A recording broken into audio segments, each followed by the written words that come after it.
game like tomorrow night get you fired up for Winter Classic type stuff? I don't really look at it that way. I just look at it as it's an important game on our schedule. Focus on playing the Detroit Red Wings, who are a real talented hockey club that have a lot of depth in their lineup, and they have a lot of tradition of winning. And we've had our challenges as of late, and we're trying to use last night's win as a starting point for us to go forward and build something with our group that maybe more consistency in our game and take our game to the next level. Building on what you talked about last night and talked about before with your goaltenders and what they've brought this season, in terms of leadership, what can they bring? You know, I think leadership is a hard thing to define, but I think when you look at our goaltending, they've been leading our hockey club in performance. They're leading by example. They're coming in and playing to close to their highest level they've ever played at. Both of them. You'd have to say they're having career years. And that's really, that's one heck of a statement for leadership. And leadership goes in many different directions, but I think as many people as you could say that you want a team full of leaders, and if everybody was having career years, it would be much easier to be a leader, wouldn't it? Lead by example. And Bernier, we will make a decision based upon, he's much better today, and I would deem that he's probably available to us for tomorrow. But we'll make that assessment tomorrow morning after today's treatment and how he feels after today. Morning, Steve. Did you like your club's physicality last night, Randy? 57 hits and maybe a bend but not break mentality inside the D zone? Well, again, I think the game was played from our standpoint. We received the game again in the last 12 minutes, 14 minutes. They made a few adjustments to what they were doing, and we have to continue to try and keep things to the outside. The one thing that we want to focus on is the positives about defensive zone coverage. You're going to win a lot of games in this league if you can keep your goals against the one. And that's something to build on. And we know and we believe that our power play and our penalty killing can continue to improve. That's for sure, because our power play in last night's game specifically, and the previous two games, had a chance to get us points, and you know we didn't look very good on it. We've had momentum swings that we think are deemed that are not positive from having a power play, and the opposition snuffing it out and taking momentum away from us.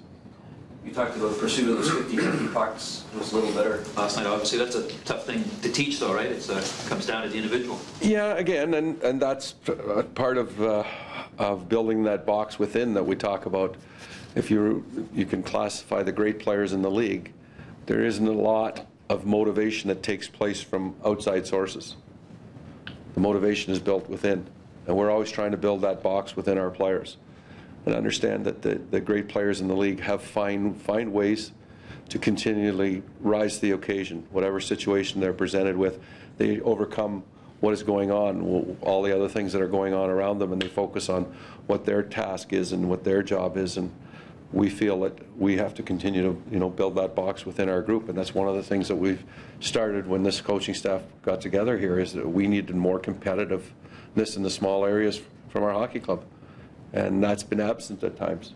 And when we do it, we're competitive with all the teams in the league. When we don't do it, we're very ordinary, and sometimes we're less than ordinary. Where's Dave Bolin at right now? How is his recovery coming along?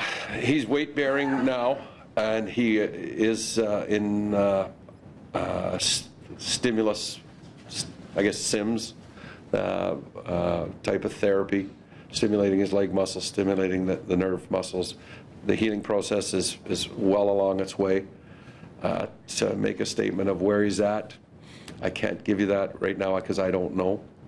I would say he's right on schedule, and whatever that schedule is, it's been so long ago that is it 6 weeks? Is it 4 weeks? It's something that I don't have an answer to, but I'll make sure I have one tomorrow for you. It's a long-winded way of saying I don't know. Did you watch the Detroit portion of 24/7 at all? No, I haven't watched none of it. I'll watch it all when it's over.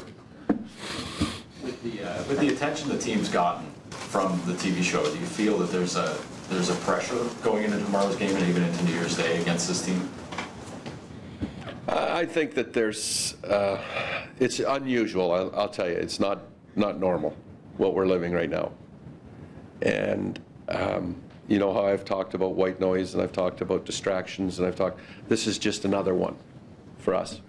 And it's hard in some ways to blame people for not paying attention to it, or not being attached to it.